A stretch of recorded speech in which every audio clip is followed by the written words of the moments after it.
Alors en exemple, on va faire un premier programme C++ avec Qt, donc l'environnement de développement que j'ai utilisé.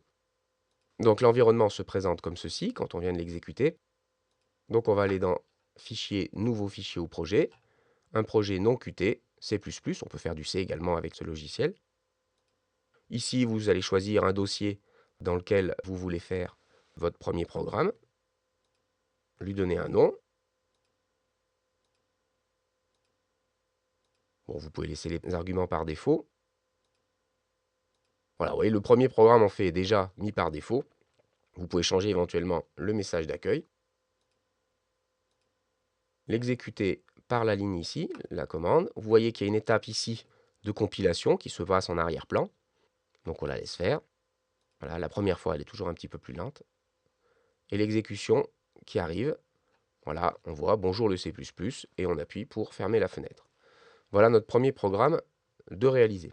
Donc notre premier programme C++ avec l'environnement Qt, il va falloir exécuter Qt Creator, créer un projet C++, donc là, ce qui a été fait ici, taper le code que l'on a vu, et puis compiler, exécuter.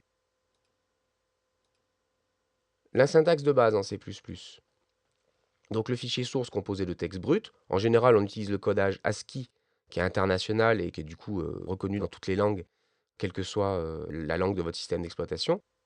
Ce qui est très important à bien voir, c'est que toute instruction en C++ va se terminer par le point virgule. C'est le point virgule qui va signaler au compilateur que votre instruction se termine et non pas la fin de ligne. Du coup, on peut tenir une instruction sur plusieurs lignes.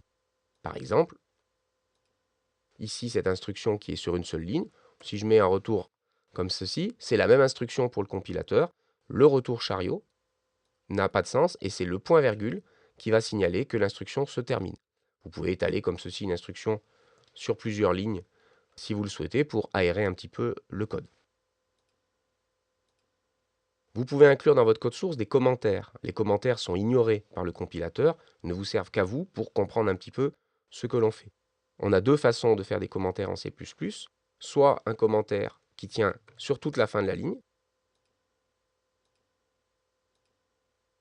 ligne suivante, on reprend du code normal, ou un commentaire sur plusieurs lignes qui commence avec le symbole slash étoile et qui se finit avec le symbole étoile slash dans l'autre sens.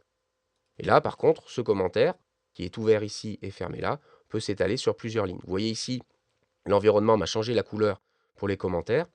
Si j'exécute maintenant ce programme, cette instruction ici sera ignorée puisqu'elle a été mise en commentaire. Alors vous avez des mots-clés qui sont réservés, bien sûr, en C++, c'est-à-dire qu'on ne les utilise que dans un cas particulier. Des règles de syntaxe strictes, on verra les spécificités au fur et à mesure du cours.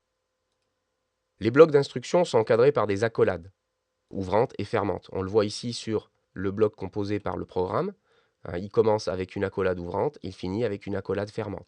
Quand on aura des blocs imbriqués les uns dans les autres, on aura à chaque fois cette syntaxe, accolade ouvrante, accolade fermante.